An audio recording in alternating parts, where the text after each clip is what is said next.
Senate के अंदर क्या प्रिविलेजेस हैं, नेशनल असेंबली के क्या प्रिविलेजेस हैं, ये ज़रूर करें कि प्लीज़ मैं ये करता हूँ कि इस मुल्क के अंदर जंगल का कानून ना बनाएं। इस मुल्क को कानून और के दायरे में रह के इनको थोड़ा सा सबक दें, इनकी क्लासेस लेनी चाहिए। सिर्फ कानून नाफिज करने वाले इदारों का या सिक्योरिटी वाले इदारों? तमाम इदारों को कानून पढ़ाने की ज़रूरत है।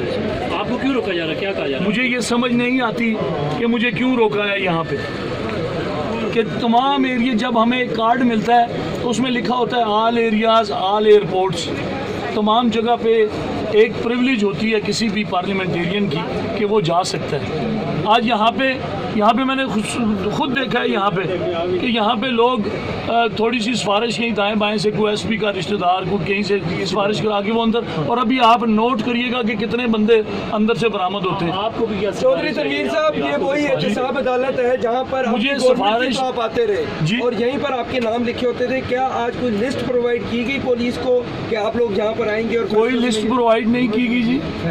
आज असूली तौर पे तो ये होना चाहिए था कि जो पार्टी के जिम्मेदार लोग हैं वो यहाँ पे आगे खंदा पेशानी से अपना केस का फैसला सुनते, कि यहाँ पे आके को हम हंगामा करने नहीं आए, हम यहाँ पे कोई शोर शराबा नहीं करने आए। अपने लीडर के बारे में जो भी फैसला आएगा, हम तो पहले दिन से कह रहे हैं कि हम अदालतों में लड़ाई लड़ रहे हैं, लेकिन ये क्या कि आप सुनने भी ना दें।